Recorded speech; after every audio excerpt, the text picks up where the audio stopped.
Welcome to episode 14 of my 2023 training diaries. I'm now just a few days away from my goal race for the year and my longest race ever, the Moab 240 miler.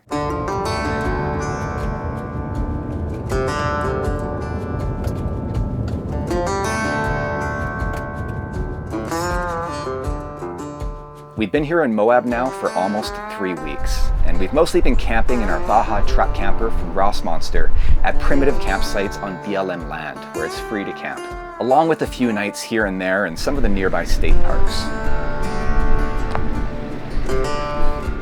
But our favorite campsite has definitely been this one up on Porcupine Rim, right near where the last aid station will be set up during the Moab 240.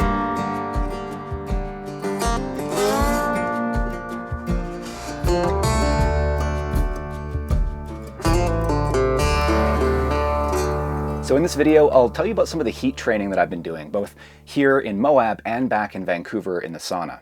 And I'll also tell you a little bit about my gear and nutrition strategy for the race. But first, I thought I'd show you footage from the last long run that I did here before beginning my taper along the final 32 kilometers or so of the course from Porcupine Rim down to the finish.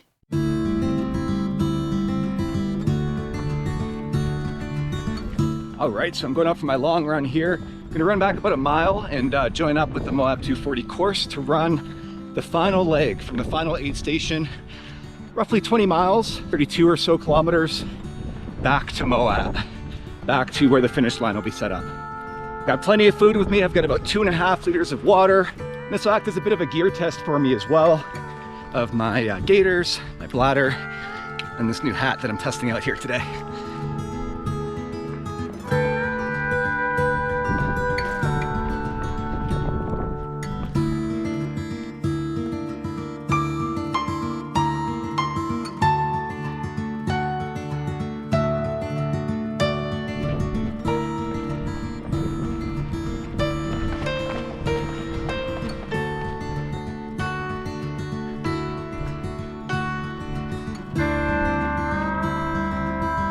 All right, so we're joined up with the course here. And it looks like we just run down this road for quite a while. This is the road that we actually drove up to go to the campsite last night. It's super sandy, really fine sand. You can definitely see why people were recommending sand gaiters for this race.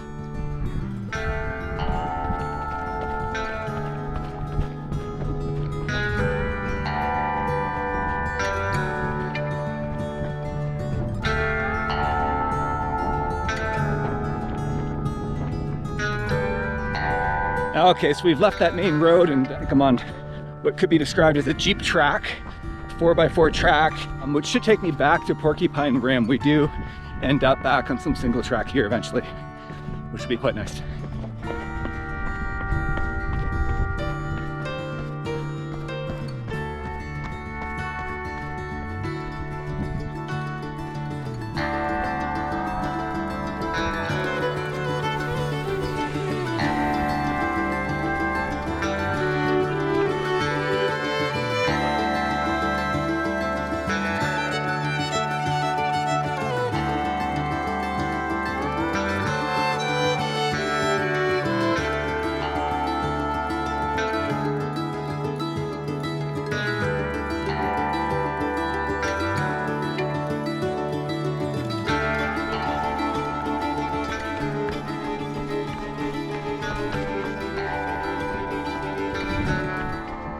So it's quite warm, but fortunately there's a nice breeze, but it's so dry.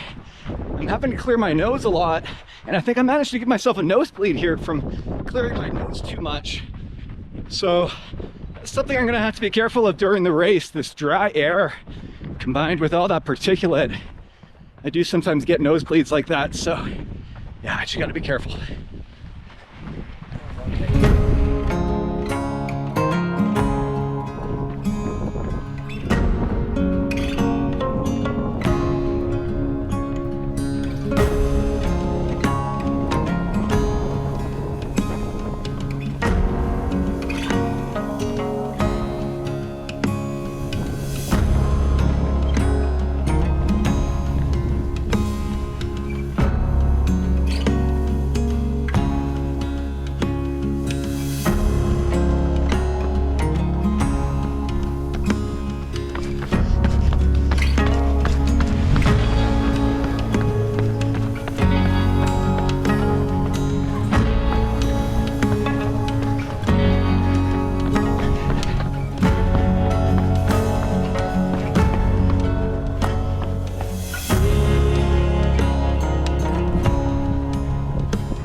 So that run gave me a really good feel for the course and for the terrain.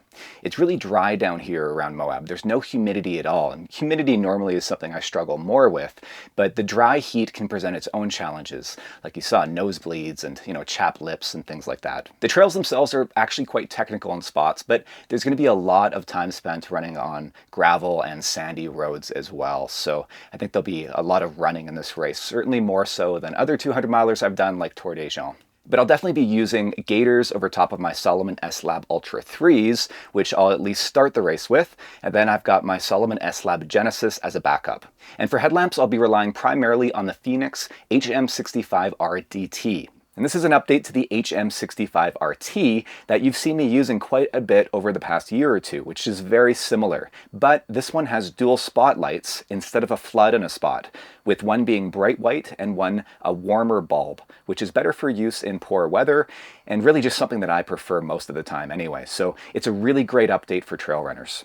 Now this will last me through the entire night with a single battery on medium brightness, up to 400 lumens. And then I've got a couple of spare batteries.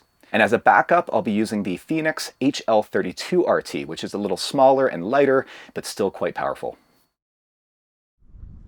Another run that Audrey and I did was on a portion of the route along the Colorado River, but on the other side of the Moab Valley, starting from where the Amasa Back aid station will be around the 17-mile mark, which will be the second aid station, but the first of the crew accessible ones. We'll be passing through here actually right around this time. The race starts at noon. It's about 2:30 now. We can expect similar conditions.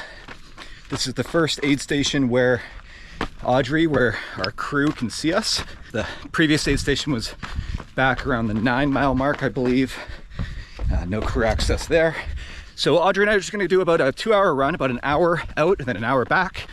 I'm using this sweat test device again today, just to reestablish another baseline now here in this drier climate and after a couple more weeks of heat training.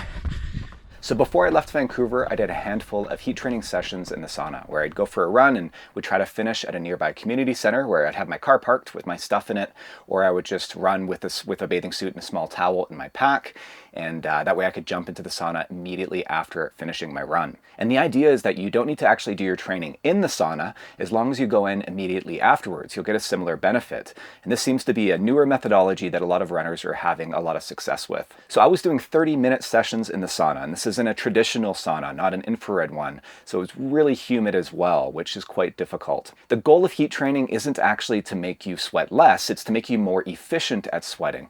And that might mean that you start sweating sooner and in larger quantities. And sweating is, of course, how we cool ourselves down. But heat training also helps to increase blood volume. It's like a poor man's altitude training in that way. So there may actually be a benefit in doing heat training all year round, even if you don't plan on racing in the heat. So far this trail's a lot like the final stretch heading down from Porcupine Rim to the finish line. Fairly technical, some switchbacks and a nice view of the Colorado River below. Now it's hard to say if this heat training in the sauna has helped me down here in Moab or not. Again, it's a very different environment being so dry here. I've been using a device from a company called Nix Biosensors to measure my sweat rate, but I still want to do a bit more testing before I tell you about the results of that. I do though feel that I've adapted somewhat over these past few weeks, if only psychologically. The race requires that we carry a GPS device with the route loaded on it. So I'll be relying on my Coros Vertix 2 with not just the route, but also waypoints for each aid station. The same way I did for the Bob Graham Round earlier this year with each of the peaks loaded as waypoints, which worked really well. Got the route loaded on my watch today, of course, the Coros Vertix 2. It's got built-in topographical maps, which make navigating through this kind of terrain just so much easier. I've downloaded the topographical maps to my watch, of course, as well, so that I can see features like trails and roads and cliff bands to help navigate if ever the route isn't entirely clear. And since I'm able to get up to 90 hours of battery life in full GPS mode with all systems on, I shouldn't need to charge the watch even once during the race. And if I'm falling behind schedule, I can always switch it to standard GPS mode, which will still take a sample every 1 second, but that'll give me up to 140 hours. Well, this is our high point for today anyway. We're going to turn around now and head back. Now, in terms of nutrition, you've seen me practice a similar strategy all season. I'll of course be eating lots of real food from the aid stations, things like breakfast burritos, which they'll have plenty of. But for during the run, I'll mostly be relying on products from NAC, including their Ultra Energy drink mix with electrolytes, along with waffles, bars, and their new purees. And all of this has a good amount of protein and amino acids, in addition to carbohydrates, which is really important for races longer than a day.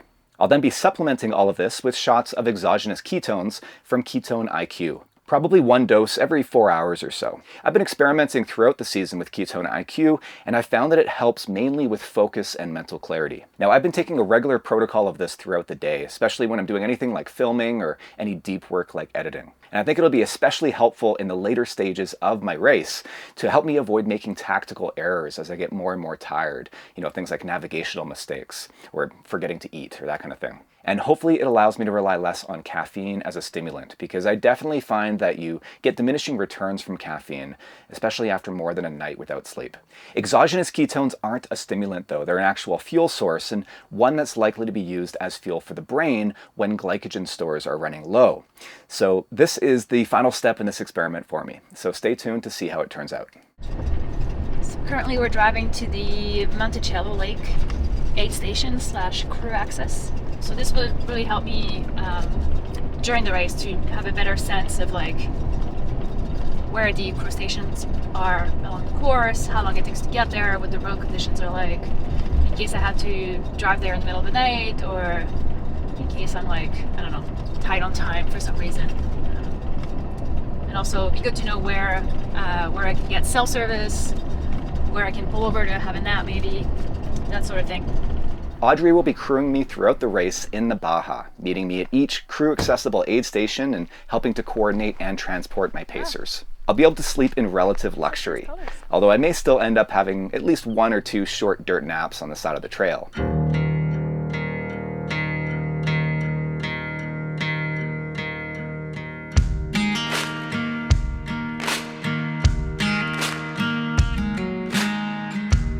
She'll of course be able to resupply me with nutrition throughout the race, as well as changes of clothes, and I may even wash off with the indoor-outdoor shower.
So we've arrived now at the RV camp where the race will be starting in just a couple of days, literally just a stone's throw from our site here.